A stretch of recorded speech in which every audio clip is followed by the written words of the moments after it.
All right. So for those of you with iPhones or iOS devices that are, really it should be all of them now, unless you have an iPhone or an iPad that hasn't been made in the last 3 or 4 years. Should be all of them now. There is this app that's free that is created by Epic for the Unreal Engine for this purpose called LiveLink Face. So you can download it, and this app will connect with Unreal Engine. And I don't know if where's your face at? Oh, it's your hat. Well, He doesn't like it. it just doesn't like your face. So. It's biased.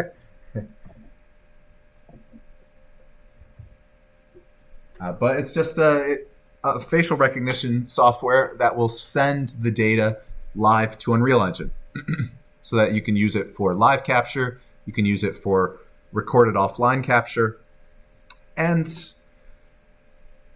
it's okay.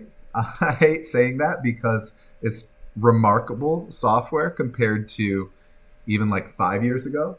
Makes me sound like a hater, and it's free, so I shouldn't complain. But it's not that great. But it's free and it's available.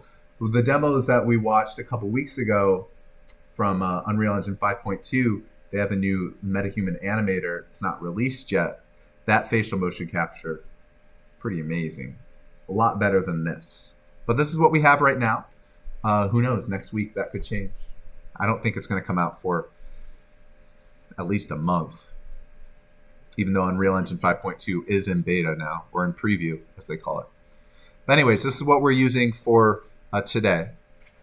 So LiveLink Face, download this on your iOS device. There is all sorts of documentation on how to set this up, but I'm going to do it all live, so you can follow that too. But I highly recommend checking out the official Unreal Engine documentation for the Face AR project. There's also a sample project that should be in samples here called the Face AR sample, unless they took it out. Let's see. There it is. Face AR sample has this little kid all set up to work with Apple's AR kit, which is what we're using with this LiveLink Face. But what I show you today, you don't really need to download the Face AR sample anymore. It's pretty easy to get working. All right, so full disclosure, this is a live demo. The possibility of failure is quite high, but we'll work through it, and we'll make everything work. So I have LiveLink Face running on my iPad right now. It is pointed at my face in an intimidating way, I will say. And I'm going to open up Unreal Engine and show you how to set this up. Now, right now, I'm bypassing the NYU Wi-Fi network. You can use Wi-Fi to connect your iOS device to your computer, but I didn't want to take any chances, so I'm just hardwiring with a USB-C cable. If you have a router and you want to network your device with your own private Wi-Fi network, I would recommend that. I think it will work with, I've gotten it working with NYU's network before. It's just, you're at the mercy of the NYU overlords to see if it actually works or not. And there's just a lot of, there's a lot of traffic on the network, so it might not be the most fast. So my suggestion is to make your own network and do it. So to set this up,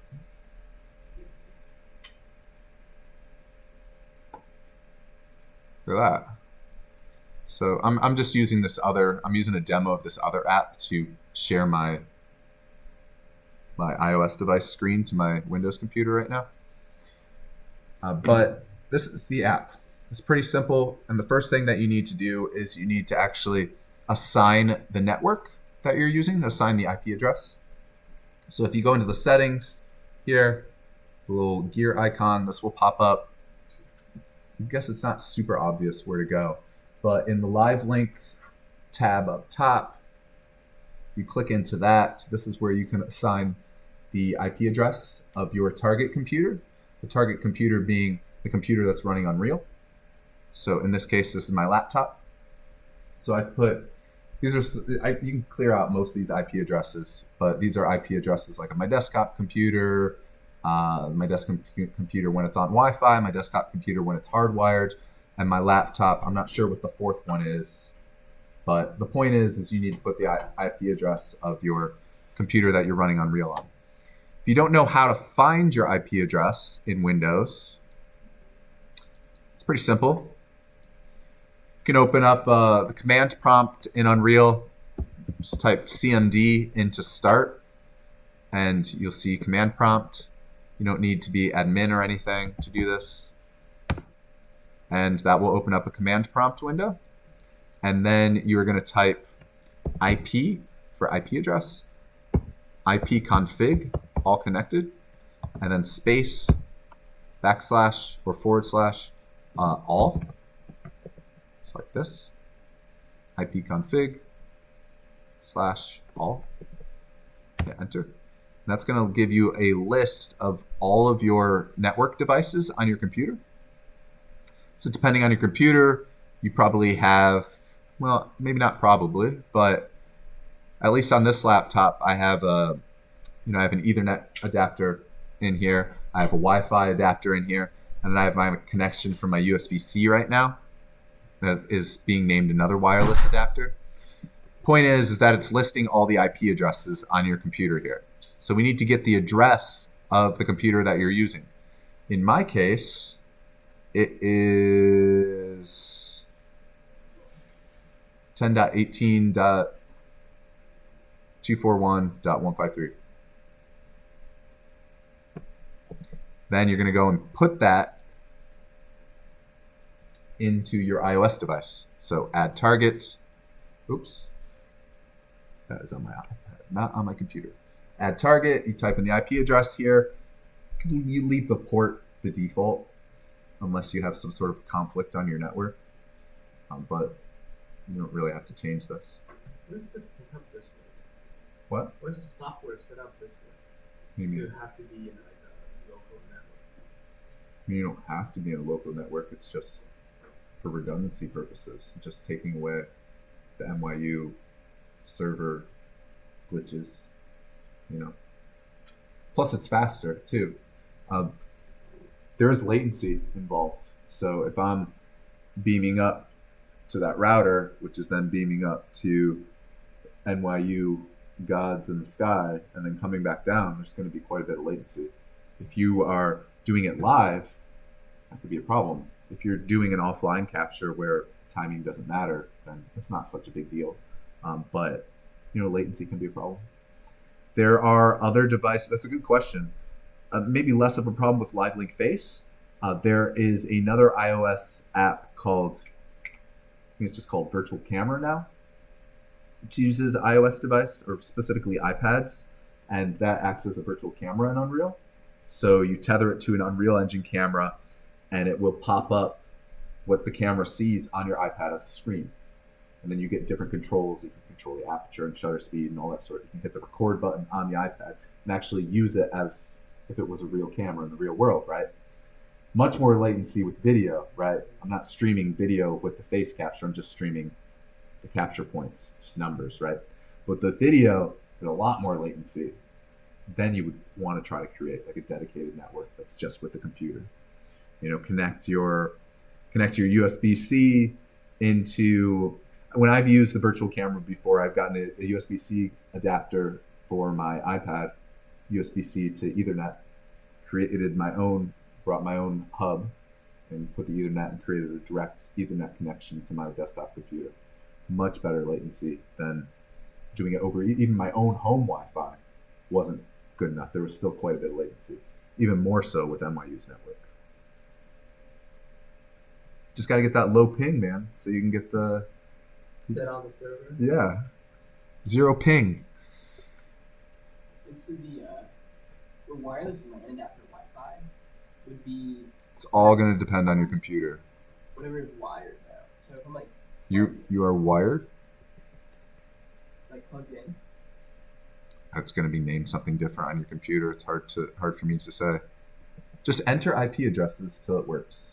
there's only going to be a couple, and let me take a look. But you're doing the same thing, right? Because you're connecting the two. I'm USB-C connected right now. Yeah. And then, is there a term for that? Like what this is called? For me, it just called it another wireless network. I don't know. I might actually be using NYU's network. I tested this without any network connection. And it says it's NYU's network, so maybe it actually is. Because that's the IP address I'm using.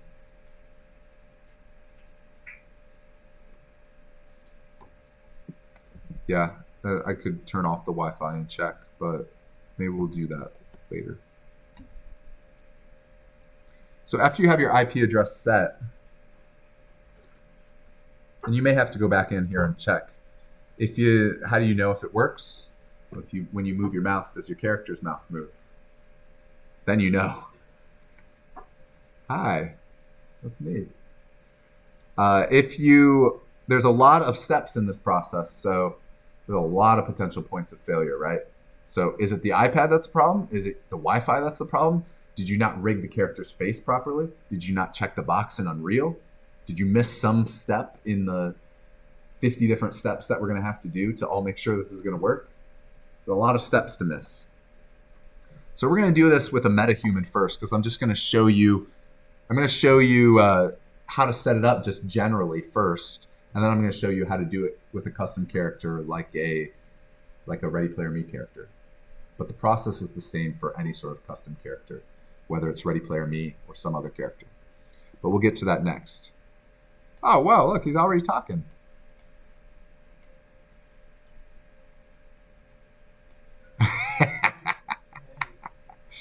Oh, that's me.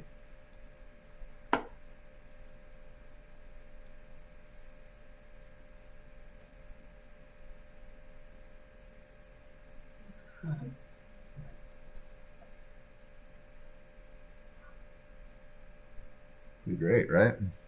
Yeah.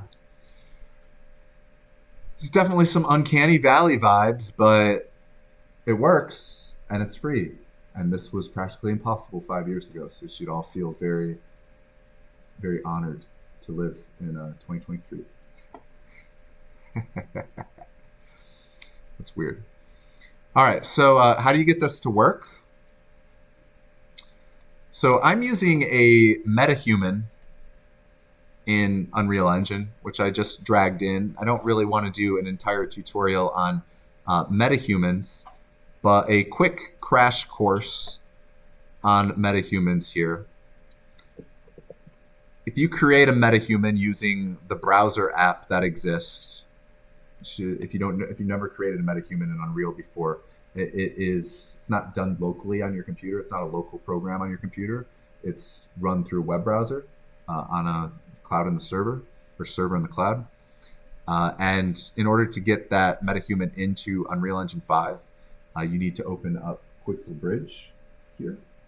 So if you click on this drop down for the block with the green plus next to it, it says Quixel Bridge there. And I already have a few metahumans in here. So they will be listed. You see over here on this is where you can also bring in rocks and stop signs and all this other stuff. But there's the creation of the characters streamed from the server, and they live in the server, but then you download them locally. So after you acquire them, it's local. Yes, I'm going to acquire it right now. But I'm not gonna go through the actual creation of a metahuman. So in Quixel Bridge, if you go to metahumans, there's also a bunch of presets, so you don't even have to create your own. But I have, at least I thought I had some. Oh, there are my metahumans. Well, here's some that I've created. I haven't really used very many metahumans on this computer, to be honest. But I'm just using a preset of this one guy down here. I don't even know where he's at. MetaHuman files are quite large and they have very high resolution textures. They will take a long time to compile all the shaders on your computer. So I'm not gonna acquire a new MetaHuman right now unless you all want to sit for half an hour and watch my shaders compile, which you probably don't. So luckily I've done all that before class for you. So through the magic of television, ta-da, it's done.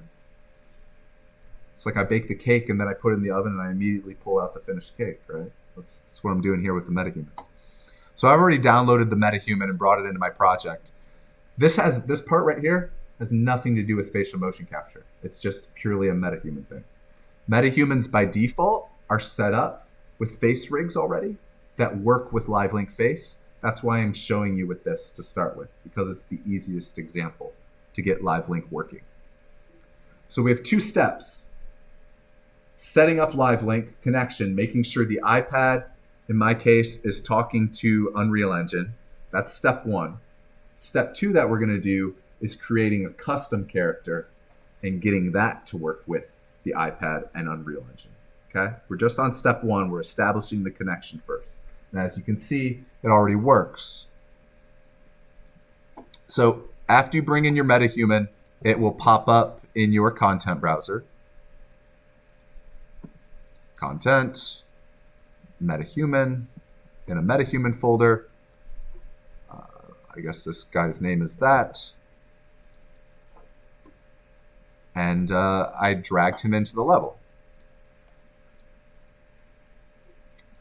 So MetaHumans are nice because they're already set up. You notice that this one is not talking, even though my mouth is moving. I am talking right now. The other one's not, because the other one hasn't been activated yet. So with MetaHumans, it's going to be a little bit more set up with our custom. It's going to be a little bit more set up with our custom one. But with MetaHumans, it's pretty easy to get them to work. You drag the blueprint into the level, and then you click on it, and then over in the details, you just need to assign it a device that the streaming data is coming from. So step 1, we did our IP address. We downloaded the app. We set our IP address from the computer. Step 2 is going to be opening up Unreal, going to virtual production, and going to LiveLink. This pops up this little window right here. If you see nothing here, it means your iOS device is not talking to your computer. So right now it says, Raider Pad, and then Apple AR Face in the top part there. That's the name of my iPad, is Raider Pad. So it sees it, and that means that they're talking to each other, which is what you want. You can also use LiveLink with OptiTrack downstairs too, and that would pop up here. We didn't do the LiveLink portion with our motion capture test. Maybe I'll show you that in the future. It has some benefits and some not so benefits, but this is where you see if you've established your connection. And the green circle means I have low latency. Hooray. So if you don't see this here, the most likely reason is that you have the wrong IP address set up. So you need to go back on your iOS device, add target, make sure you have the right IP address. Yeah. Where do we pull up this tab again? You go to Window, Virtual Production, LiveLink.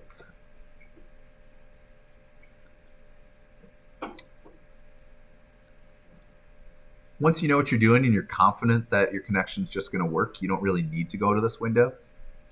Going to this window, you don't have to activate anything. It's just kind of the first window where you check if you actually have connection. Uh-oh, my ping is now yellow. What if there is no virtual production? You bring up a great point, mister. You probably need to enable that plugin, which is actually the very first thing that we do. We totally planned this. So you need to enable the plugins. So you got to go to Settings, Plugins. These are built-in plugins into Unreal Engine. They're just not activated. And you need to activate the LiveLink plugin. Live link.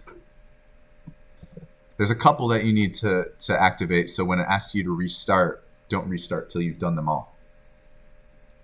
We're not doing live link control rig. We're not doing live link end display.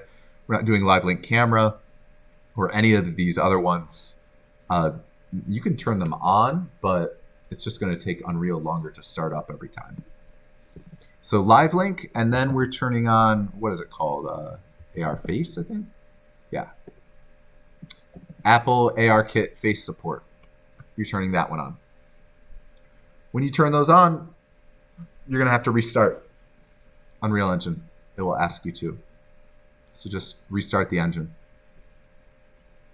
Then you will have virtual production.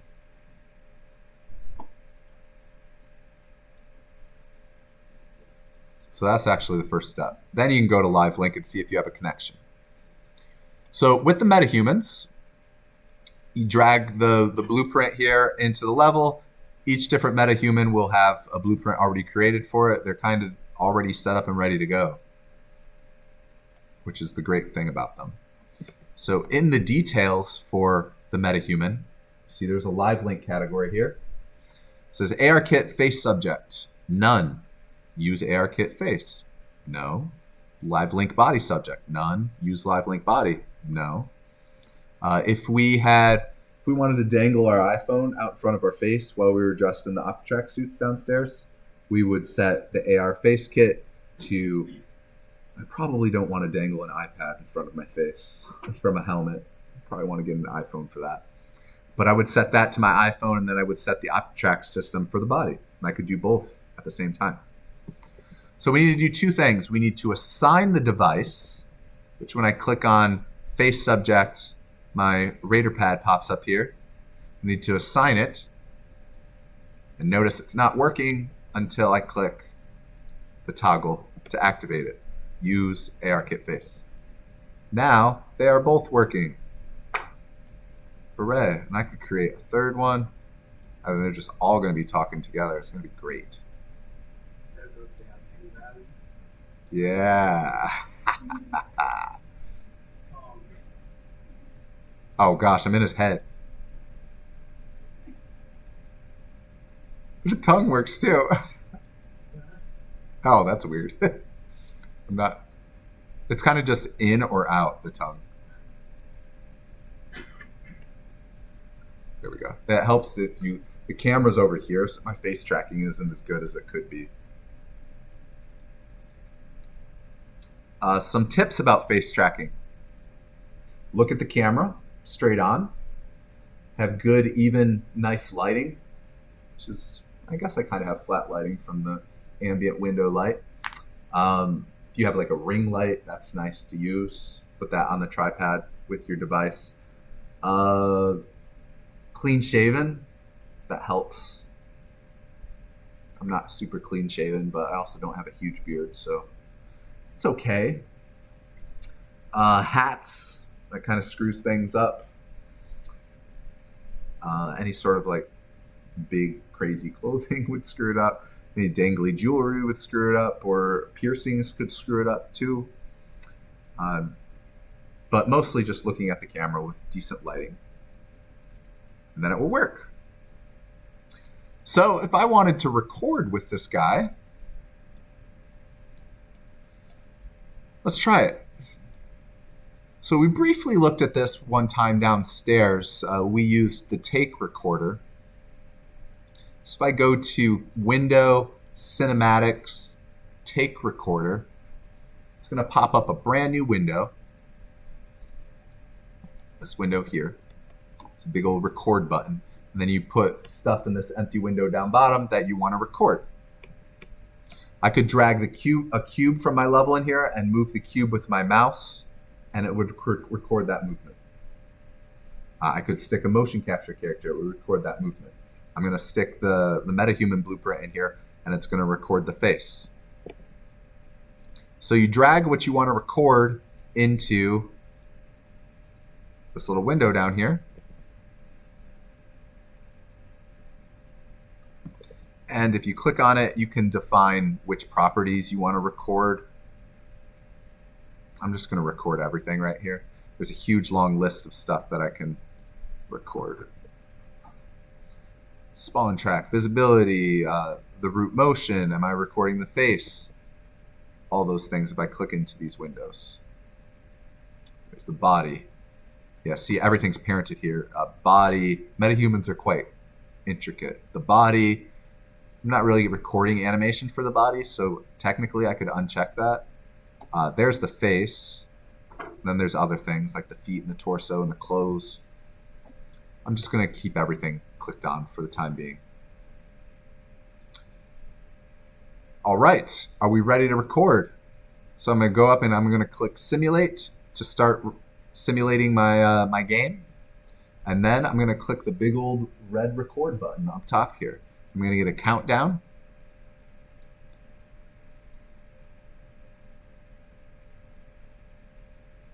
We are recording.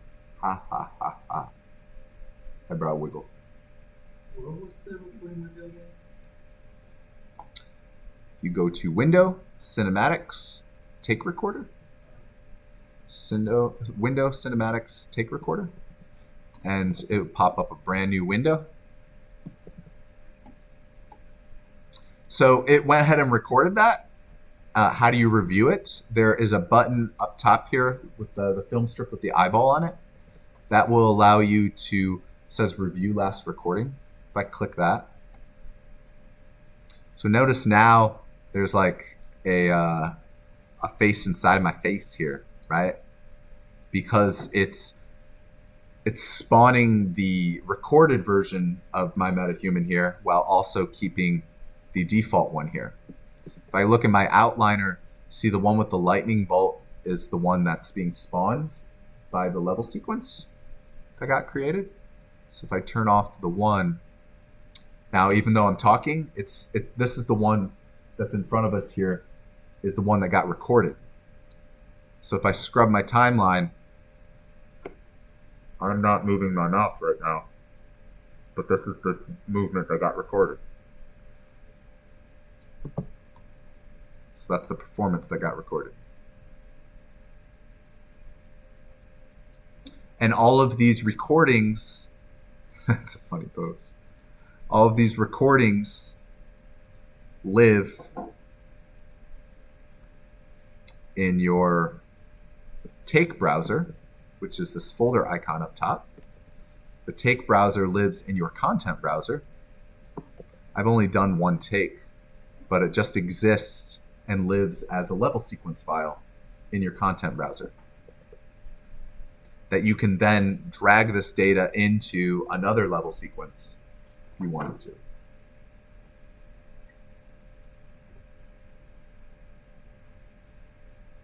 So it works. This level sequence includes the character model itself and the facial movements that you have. So if you drag this sequence into, let's say, another map, then it will just like pop, the same cage you got will pop up and speak the same thing that you spoke. If you told, by default, all the parameters are turned on to record, assuming you didn't uncheck some of those, yes. Like if I deleted the spawn track, then it wouldn't spawn, right? So to answer your question, if I went to a new level and I did this, doing it live, so this is a big, we'll see if this works.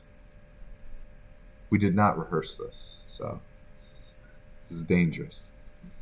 So I'm going to go to my Take browser, and I'm going to open up. As soon as I opened up the level sequence, this guy spawned in. And assuming that I'm looking at this level sequence, there it is. Yep.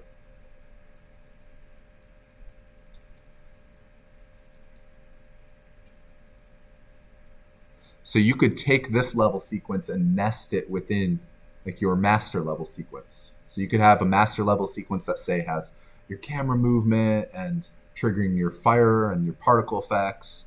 And then you could take this sequence and bring it into another sequence. See this icon right here is for a subsequence. So if I click on, oops. Actually, see this by default, this sequence is locked because Unreal doesn't trust you to not screw it up. You can click the lock to unlock it if you want to modify this sequence directly. But say I created another level sequence. I don't know, I'll just put a camera in it, I suppose. And see my Kaiji guy, or whatever his name is, he's not even there anymore, right? Because he doesn't exist in the sequence that I just created. However, if I add them to my sequence, if I go up to my track button and then I go to subsequence track,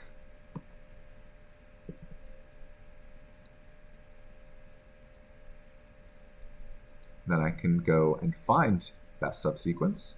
And now there he is spawned. He's very out of focus, but he's spawned. And the animation is going to play because this subsequence is nested in my master sequence. I could double click on this and dive into it too. So here is the facial motion capture sequence, which is nested within the brilliantly named new level sequence, which is my master level sequence right now with my camera movement. Does that make sense? So this is how you can start to piece this stuff together. So any questions about initial setup? Get the iOS Live Link app, turn on the plugins. Does that work when you turned on the plugins? No. Well, Bummer. virtual production came up, but it's not appearing on my Live Link page. Oh, so you can get the Live Link page, you're Yeah, just yeah. not seeing your device. Yeah, I mean, it did work kind of up with The that. plugins worked, The plugins worked. but the iPhone's not working. That's not my fault. So Bello still needs its connected, it's just not connected. It's not, yeah, exactly. If you see the device, it's connected. It's just not the best that it could be. You don't have to like manually add it or anything in the Live Link. No, it's always sniffing for Live Link IPs, so it's probably not the IP address. It could be a port thing, although I've never really seen that before. One cool thing that you could do, I'm not going to do this live, but I don't know if anybody you know Todd, but Todd used to do this in his class, especially during more pandemic times where everybody was remote learning. You could set up your iOS device and have it connect to a VPN. So we could be across the world from each other. And you could be, with your face in China, you could be doing facial motion capture for my Unreal Engine project in Brooklyn. But isn't the VPN just got illegal now? That's not my problem. I'm just giving an example. Although the latency would not be great. Yeah. But it's still kind of a cool idea. So you could be driving motion capture data from the other side of the world. What specifically do you need to do on your app? What's that? What do you do on your app to say get like the IP address and connection? Oh, for the iOS Yeah. app? So you need to go to the little gear icon up in the top left there.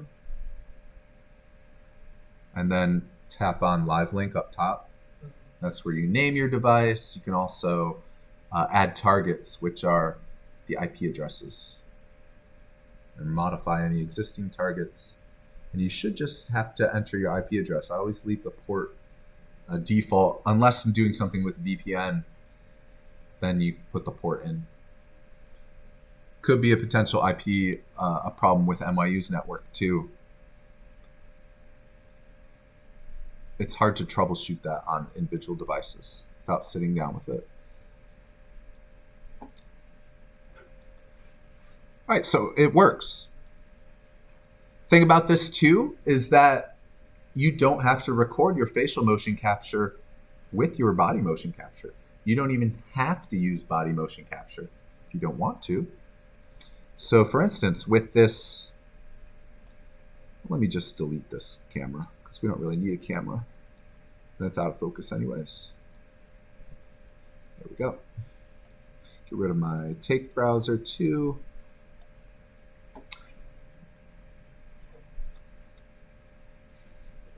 So this one is not live facial motion capture. This has been recorded.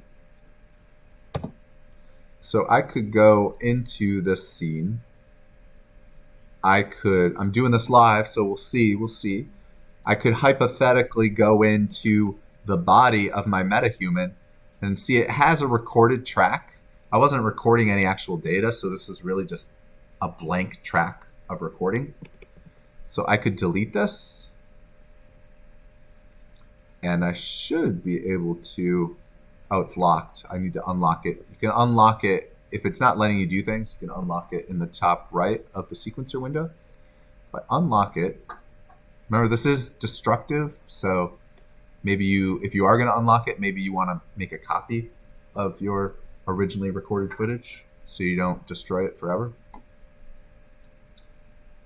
I should be able to go to, well, darn, I don't have any motion capture footage for this guy. Well, if I had motion capture, if I had an animation for this metahuman in here, I could then add it to the body. So then I could add his body motion capture to my facial motion capture. I think there's like, I haven't done it myself. Have you done that before? What? Metahuman body animations with facial motion capture. This is just a lot to think about. Yeah, because I was watching videos online, and I think that like there's like a sync problem where your head, there's a way around it, but I think it's like a common issue. Yeah, the latency between the two devices can be a problem. You might have to sync them up. Yeah. I mean, there are ways to sync them up on set, but it really depends on what happens. Or you can sync them up in post, which is not ideal. But maybe not even sync. When you talk about syncing, you're talking about like time delay. Timing, yeah. I think like what I've seen online is that like the head like pop out, or like the body will move and the head will stay. Yeah, so this is a common problem. We'll see that with our Blender character. In this result here, well, he's not in the level anymore. But in this example here, I'm just capturing the face. I'm not capturing any of this neck movement, because the neck movement is going to be controlled by the motion capture that was captured from the body, right? You could capture neck movement from the character. I'll just see if I can do that, although I don't want to spend too much more time on this. Yeah, we're diving into the code here of the metahuman. No, that's not it. It's in the app setting. Is it? Yeah, I found it. It's in the cookie here. Oh. It's extreme head rotation. I turn that off. But you will also need to set it in the in Unreal too. Oh. Just losing my face. See, it's still not working, but you are right. Absolutely, you need. So if you want the head rotation, nobody's seeing that right now, but definitely right. You need to set it here. My suggestion would not be to use the head rotation unless your only animation is facial and head. If you're merging it with body motion capture, though, I would not suggest using it.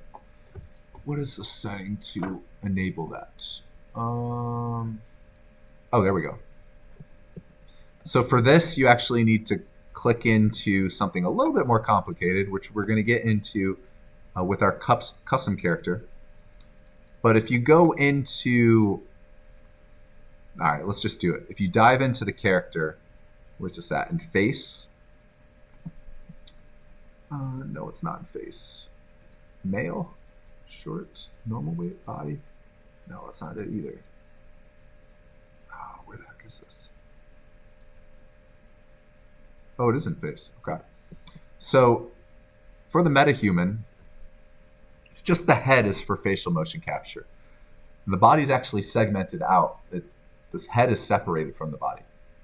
And there's a reason for this. So in Unreal, we use these things called animation blueprint. Functions like a blueprint, but it also allows for animation, which is what we're doing with the motion capture. point is that if you double click on the animation blueprint, it will open up a very scary looking window if you're using the MetaHuman, which probably has some code in it. Don't really need to worry about any of that. But if you want to get the head rotation, by default, it's off for MetaHumans. But if you click on Live Link Face Head, it's a very descriptive term here. Even if you hover over it, the alt text is just Live Link Face Head. If you toggle that, see I'm toggling it, it's just enabling my neck rotation and not. Oh yeah, rubbery neck. So if you wanted that and you couldn't figure out how to get it, one, you need to enable it. It should be enabled by default. I think I turned it off. Maybe, I'm not sure. You need to enable stream head rotation, and then you also need to enable Live Link Face Head in the animation blueprint. But I would not recommend doing that unless you just want to capture head movement, head and neck movement. The reason is when you bring in an animation or motion capture animation, you're going to have head animation for that character already, and it's going to conflict with your captured motion capture animation. You want the body to, the face capture should just be for the face. You want the body motion capture to be for the body. The body motion capture is not for the face. It's for the head movement though. If that makes sense.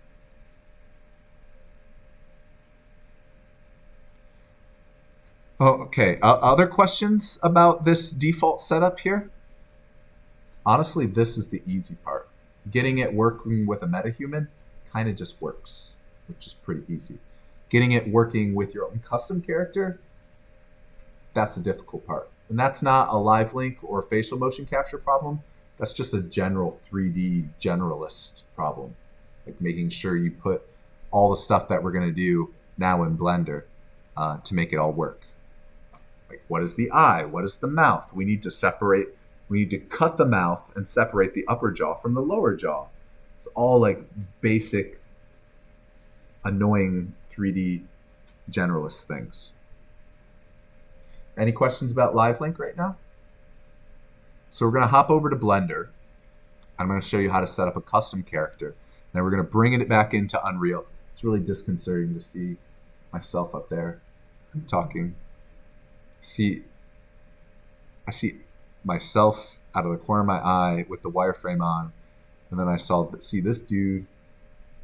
There's just a lot going on. You should just teach from home, but we still come here, and then we just like a virtual MetaHuman. Like what's their name? Who's the Twitch streamer that does that? She wears the accent suit. I forget. Yeah. I saw that recently, actually.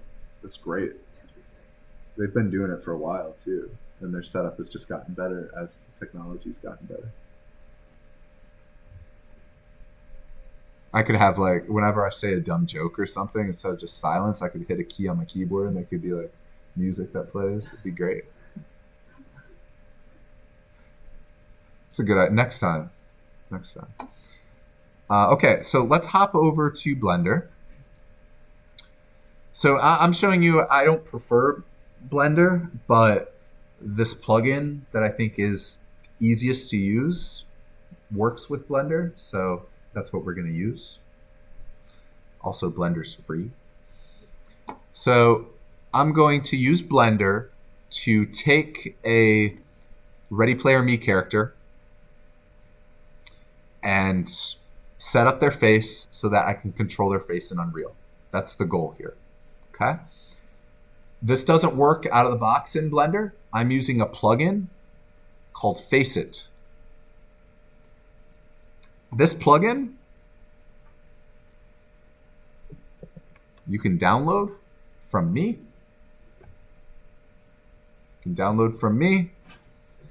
In if you're going to start using this commercially, I should give these people money. But for our class, you can download Faceit from the Faceit channel that I created on our Discord. This is the zip file. Just download the zip file. And I also included some documentation here in the Faceit channel, as well as an older recording that I did of this lesson, facial motion capture. It's basically the same thing I'm doing now.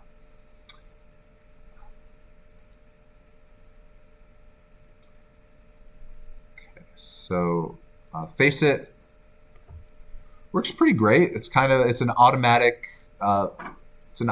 facial rigger, is what it does. We've used body riggers already with Mixamo. So you feed the character in, you set the groin is here, the chest is here, the wrists are here, the elbows are here. Same sort of idea with Faceit. It's just it's not web based like Mixamo is. It is Blender based. So in Blender, we need to activate this plugin. I'm not a Blender expert, but in Edit Preferences, if you go to Add-ons, you can install a plugin. You don't even need to unzip it. Just click Install and then browse to wherever you downloaded it to. I already have it installed. Oh, I do still have the zip right there. So just click on the zip file and then install add-on, and it should just install. And then make sure that you have it activated with the checkbox Faceit. So you need to have it activated or you're not going to see the menu pop up. So if you click on, actually don't know how to make it go away now. There's a little arrow on the right side of the screen here. I already clicked it. Maybe I'll just go to a new project and start over. It's the little things that I can do facial motion capture in Blender, but I don't know how to make this window go away. It's those little things when you don't know a piece of software. So this little arrow coming in from the side of the screen there on the right, if you click that, and you Blender people will probably be like, duh, that's called the so-and-so arrow. If you click that, you'll get some tabs here that you can click for some various things in Blender, like your transformation options and your view modes, but also any plugins that you have activated that have windows will pop up here. So here's Faceit. So if I click on Faceit, drag this window a little bigger. Here is the window that we're going to use to set up our character. So I'm going to clean out my Blender project here. Just start with a blank collection. And I'm going to go to Ready Player Me, and I'm going to download this character. I already downloaded them, so I'm just going to go back to Blender and import the GLB. Import GLB, browse to where I downloaded this to, put it in a new RPM folder. There's the GLB file.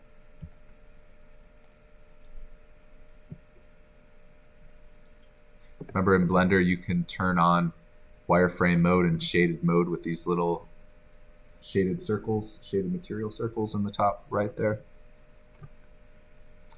So here I have a Ready Player Me character in an A pose. If I look in the outliner, it's rigged already. But what is not rigged is the face. It doesn't have a facial rig. So that's what we're creating with this Faceit plugin. Okay? So in order to do this, I need to select the face. So the Ready Player Me character is already separated into pieces. There's the head, there's the body, there's the teeth, there's each eye. This isn't just a Ready Player Me thing. This will work with any custom character that you have, wherever that character came from. If you made that character, this would work with it. It's the same sort of pipeline. You might have to make slight different changes if you have I don't know if you have a character that's like a monster or something rather than just a plain human character. But the idea is the same. So I'm going to select the head. I'm going to select both eyes. I'm going to select the teeth. And then I'm going to click in the Faceit plugin window. I'm going to click Register Face Objects here. When you click Register Face Objects, you're going to get a window that looks like this. So here are my registered objects, both eyes, the head, and the teeth. And in the interest of time, I'm not going to separate the teeth right now. Why do you think you would want to separate the teeth? Why are your teeth not always together? So you can move them, right? The upper jaw and the lower jaw is separated. Right now I just have teeth. It's one piece. It's just going to move. Just like this?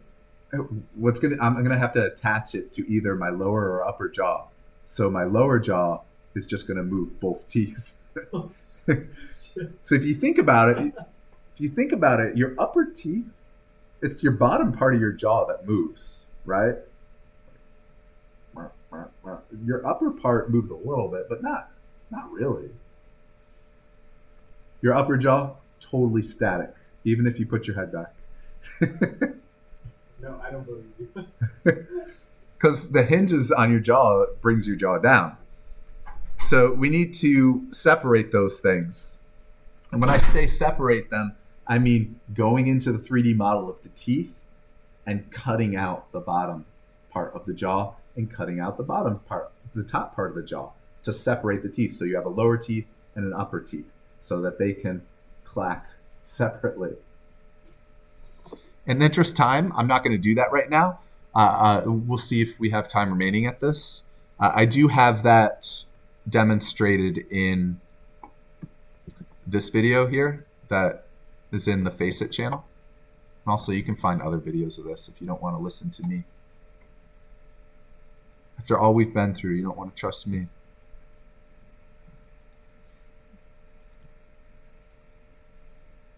So we have the registered objects, and then down here we have the vertex groups, which we need to assign. Essentially what this is, long story short, is I need to tell Blender that this is the eyelashes, this is the lower teeth, this is the upper teeth, this is the right eyeball, this is the left eyeball, this is the head, this is the tongue. I don't have a tongue here, but if I did, I would assign that here. Other things that you might want to assign, rigid objects. If your character has glasses, you don't want those glasses to deform based on the movement of the face, right? Because it's a rigid body object. Those glasses do not squish based off of how much I move my face. They're stuck to my head. They move with the rest of my head. Other things, I guess maybe if your character had different pieces of jewelry on their face, like a nose ring or earrings or other things like that. You don't want those to deform with the facial movement either. So you could set those here. You don't have to define them. The only one that you actually need, the only ones that you actually need are the face itself, which is the head, and the eyeballs. You see, they say mandatory. You don't need this fancy stuff like the irises or the corneas. You don't need eyelashes. I don't even know what eye shells is. Tear lines, I guess that's maybe the inner part of your eyelid. Tongue, we don't have a tongue in this case. All right, so the way that we register objects is we click on them. And this is a little convoluted because I'm not a Blender user, but we need to alternate between object mode and edit mode, which you can manually change up here in the menu, or you can just use the 4 and the 1 keys, like I'm going to use in this demo. So right now I'm in object mode. If I hit my 1 key, go into edit mode, now I'm actually selected on the vertices of the object. See? I actually have the triangle selected. If I go back into object mode, it just selects the object as its entire piece. So I select object mode, then I hit the 1 key on my keyboard to go into edit mode, or you can go manually in that menu in the top left to go to edit mode. And then with the object selected up top here, I go and I assign it down here just by clicking on it. So this is the left eyeball. So I'm going to click where that word says left eyeball right there.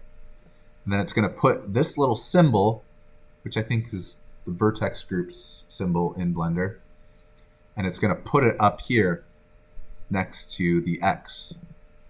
So left eyeball, click, boom. It is now assigned.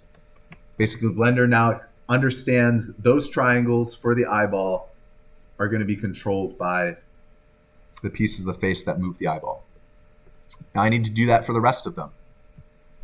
So let's select the right eye. Go back into object mode, select the right eye selected, hit the 1 key to go into edit mode, then click right eyeball down here, right eyeball.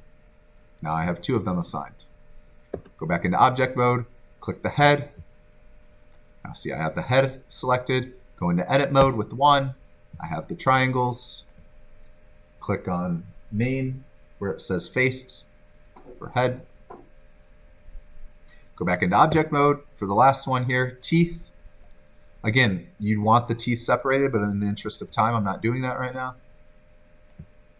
So I'm just going to assign these to the lower jaw so we can actually see them move, although it's going to be very weird.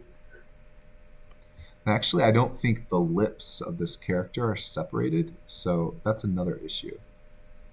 So if we fly in here, we'll see the teeth, which are combined, and then there's this thing in the background that is universally known in the 3D world as the mouth bag, your throat. Because if your 3D character opens their mouth and you don't have geometry behind their teeth, you're just going to see black or nothing. Or if it's transparent material, you're going to see through the world, right? So you need in this case, a mouth bag to hide that. But I think the lips might be sealed. We'll deal with that when we get to it. So assign the teeth. Object mode, edit mode. The teeth are actually selected here. We just can't see them. Then I'm going to click on lower teeth. And now I have all of them assigned. Great. Here, let's see the geometry of the mouth bag. I think it's in the head. Oh yeah, deselect. Fly into the head here.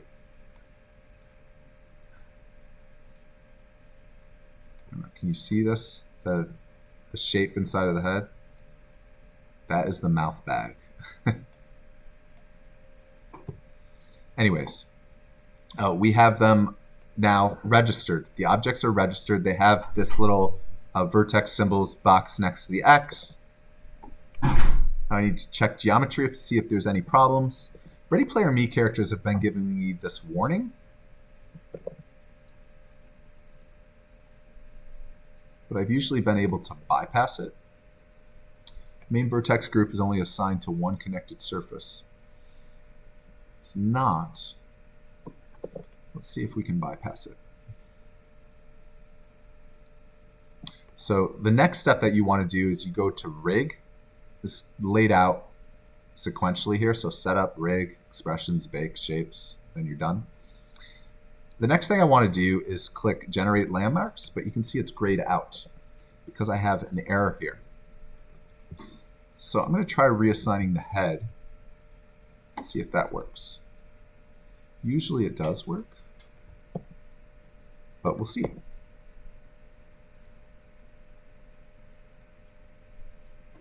Report select or error select vertices. Okay, let me select them.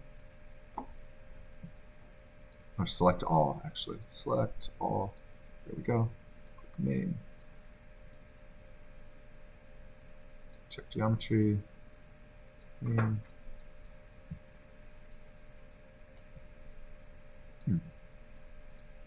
Still not working. Any Blender people have any idea what that actually means? We assign the vertex group. Good. And let's just delete it and start over again. Object mode, head, register selected object, edit mode, main. Oh. I think the teeth and the head got assigned because as soon as I assigned the head, it took it away from teeth. Interesting. All right, let's try it again. Edit mode, teeth. Now I'm selected on the teeth. Lower teeth. No.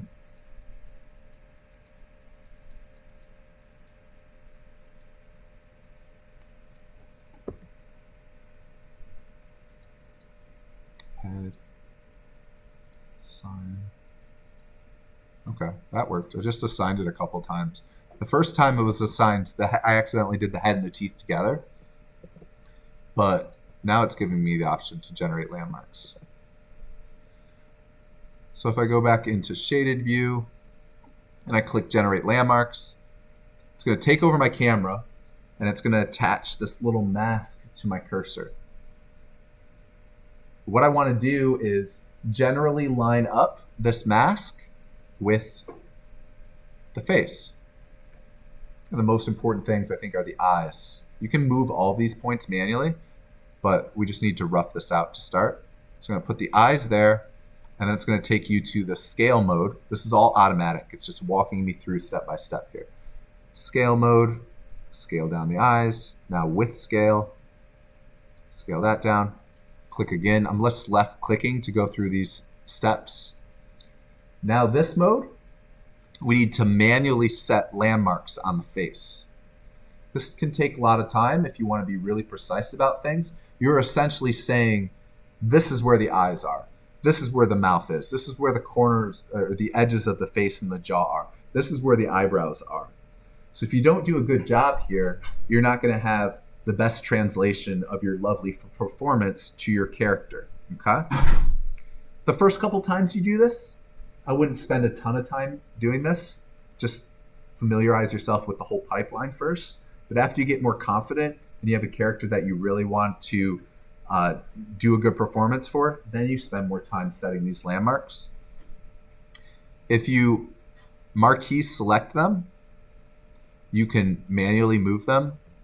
You know, the W, E, and R keys are move, rotate, and scale. So if I hit the W key, I can now move these mouth points. So I'm just going to set a few of them pretty quick. So top of the lips, how do you know where they go? Well, a lot of them are pretty obvious, but that's what the documentation's for.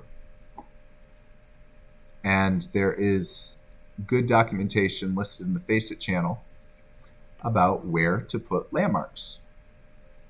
If your character is a standard human, this is where you put the landmarks. If they're more of a different sort of creature, you might have to experiment a little bit. So this shows where you should put landmarks and gives suggestions for how you should do that. See the jawline, see how the chin is laid out, see the eyebrow points go on the eyebrow. If you don't put them on the eyebrow, when you wiggle your eyebrows in motion capture, it's not going to wiggle the eyebrows. You can see this is how this is laid out on this character. Every character is going to be slightly different, but all of our faces are basically the same. Right? We have some symmetrical faces with noses and eyes and lips and jaws. It's just everybody's face is different scale, or every character's face is different scale. Now here's it laid out on a 3D scan of this guy. So in the interest of time, I'm going to do this fairly quickly. This nose could be moved down a little bit. It needs to be moved out. This is symmetrical, so if you move one point, it moves the other one. The jaw should be moved down.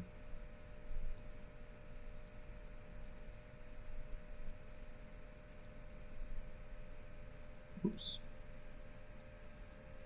That's the under the chin point. And when you click project landmarks on this, which is the next setting, it's going to give you a profile view, a side view of your character, so you can appropriately line up the chin and the neck and stuff. It helps to go into shaded view here so you can actually see the character's eyebrows.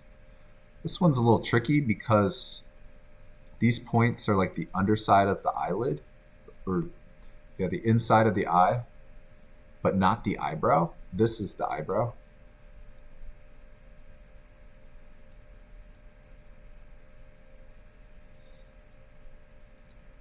So your effort here directly translates to the performance onto the 3D character. So I'm kind of rushing through this right now. But after you familiarize yourself with the process, after you familiarize yourself with the process, go in and spend more time with it. Good enough for now. So I'm going to click Project Landmarks. Only have a couple minutes left. Project Landmarks. Gives me a side view. Drag this back to the jaw. Drag this back. Tip of the nose.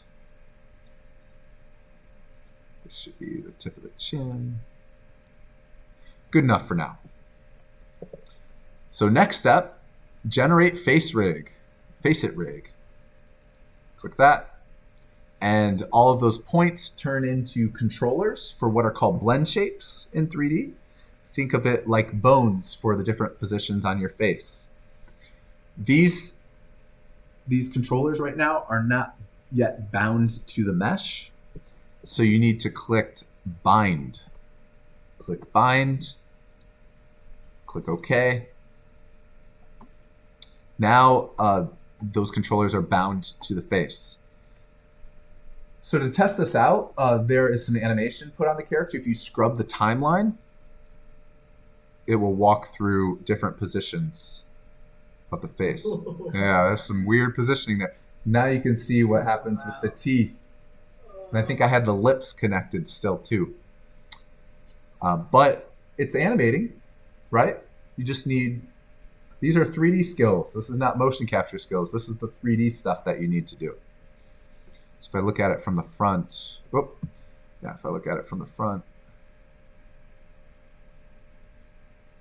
and in 3D, you can grab onto these controllers and modify them. If you were animating a character in Blender, we're going to have motion capture control all of these points, but if you wanted to keyframe animate each of these little controllers, you could. All right, I'm going to have to race through this a little bit. Sorry. So now I want to export this out. Or no, actually I forgot the most important step. We did all this stuff. We bound it to the character, but I didn't bake it into what are called morph targets yet, or shape keys. Blender calls them shape keys. Unreal calls them morph targets. So after you did the binding, you can click on the Bake tab up top here. It's actually called Bake tab. And click Bake Shape Keys. If you don't do this, it won't work. Trust me, I've forgotten this step many times. And I start tearing what little hair I have out. And it's like, oh, you didn't click that last button, dummy. So click that, click OK. Nothing appears to happen, but it bakes the shape keys. So now I select all my stuff. Just going to select, you don't need to select the Faceit rig, just all this stuff. And if you're keeping the rig, you can keep the original Ready Player Me rig. You could take this and bring it into Mixamo now if you wanted to. And that would put body motion capture on it. But I'm going to export this as an FBX. Do what we've done before when we export from Blender. Copy textures. I know the textures are a mixed bag. Selected objects. Go into geometry and uncheck apply modifiers. Sometimes that deletes the shape keys if that's clicked on by default. Everything else is all right. And click export. Oh shit, what did I actually export this as? Export FBX. Untitled in my documents folder. Great. So I'm just going to bring this into Unreal really quick and then try to see if I can bring it back into Mixamo. So new folder, import. Where did I put this? My documents folder. Forgot to name it. Untitled. I'm not going to import textures right now and deal with that. Just the mesh. So import all. Another very important thing, really easy to overlook. I actually did this when I tested this during break. I forgot to check this box, and I was in a panic. Import morph targets. Important. That's what we just created. So check that box. By default, it's not checked. Import all. Okay, content drawer. Here's my character. So here's my character. If I double click on skeletal mesh, the first thing you should do is double click on skeletal mesh, because if you don't see this stuff, which looks like the morph targets for the face, it's not going to work. And you just are wasting your time. If I grabbed onto one of these, I could manually animate, say, the jaw opening. I could keyframe that if I wanted to do keyframes. I need to create what's called the animation blueprint, which I mentioned before. If I right-click on the skeletal mesh for my character, and I go up to Create Animation Blueprint, right-click, Create Animation Blueprint, then I open up the animation blueprint, I will get this window. It looks very scary. It's a new window. We won't have to do much here, though. I'm going to drag out from this node that is here by default and type in live link. And there's this thing called live link pose. You get that, and click the drop down so you can get your iOS device, the Raider pad. Click it. Click the compile button over here.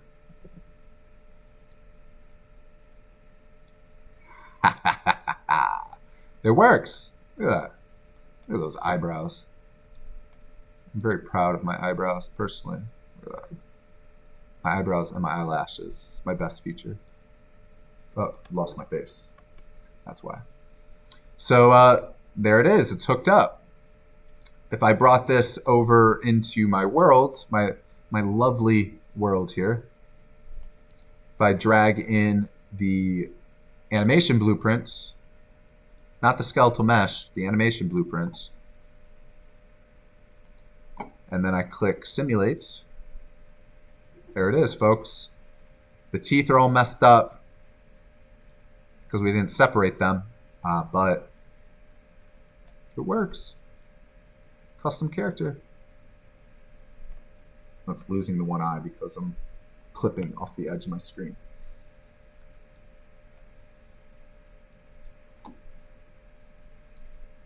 Look at that. Works. Oh, my eyes too. If I look left to right, see the eyeballs move? I don't have textures on.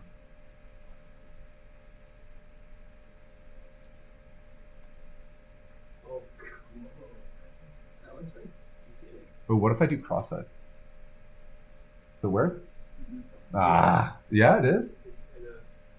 All right, cross-eyed time. It didn't rotate in? It is just like staying. I don't know if I believe you. Set to 0 here. Oh, maybe there's a Go constraint. cross-eyed. Yeah, it's constrained. It's constrained. Let's undo that constraint. For all the work just for cross-eyed. So the easiest way for you to take custom motion capture and combine it with your facial motion capture is to do what I'm going to show you right here. If I brought over, well, I'm really racing here. If I went to Mixamo now and I uploaded my character, which I unfortunately called Untitled,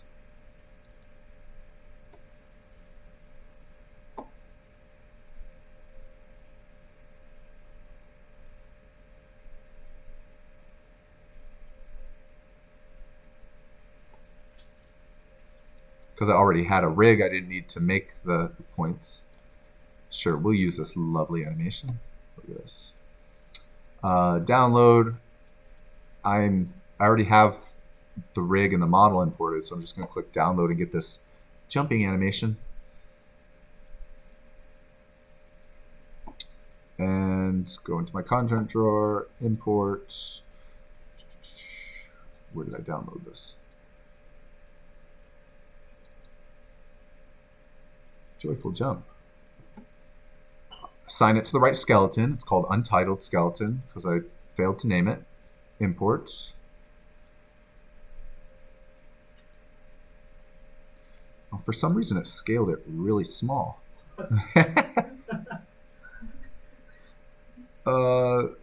If this happens, you can always go into the animation and scale it up. I think if I scale it up by 100, I think that's a good size. I don't know. We'll see.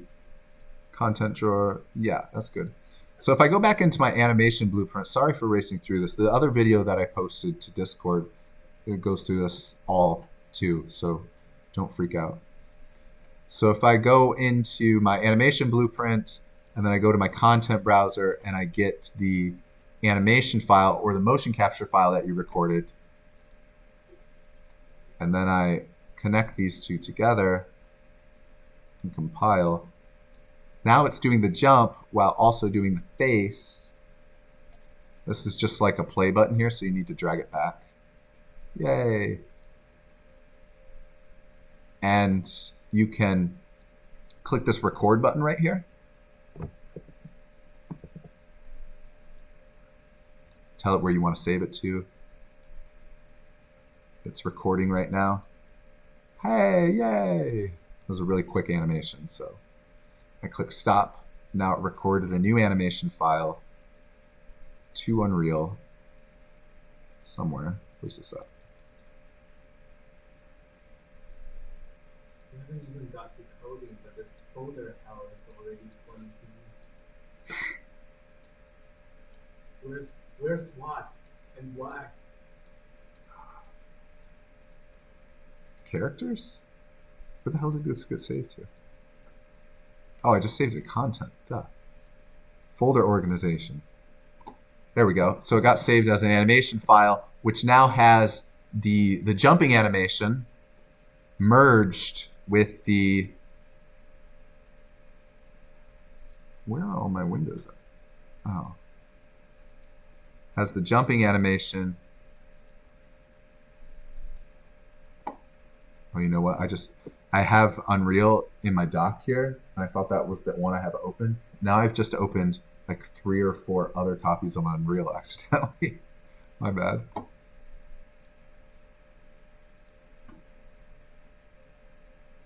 Close down live link, close down bridge. Where's this at?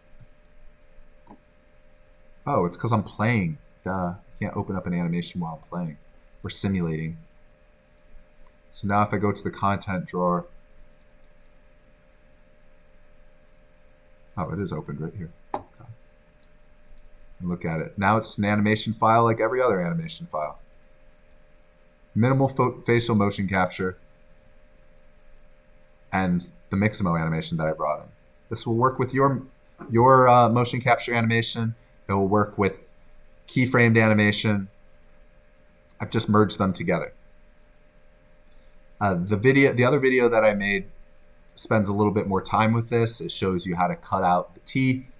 Shows you how to fix the lips. If anybody has any problems, I can go over these steps a little bit more.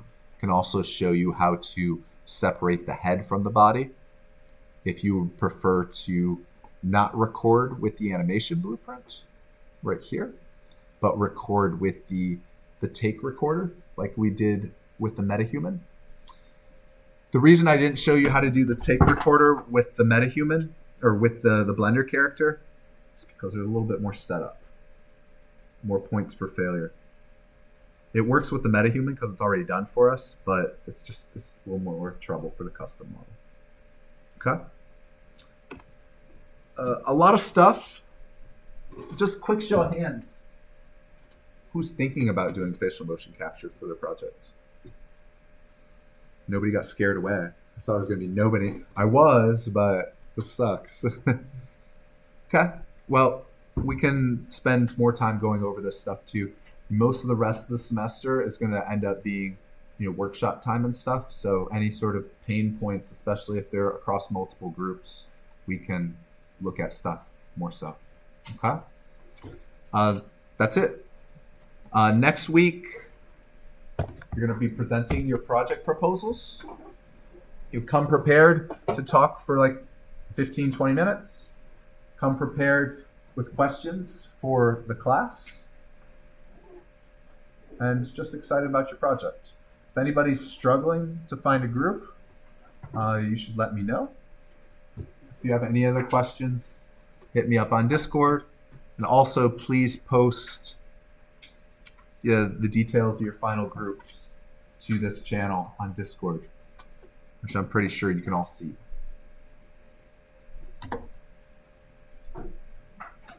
Cool. Looking forward to the projects next week, y'all.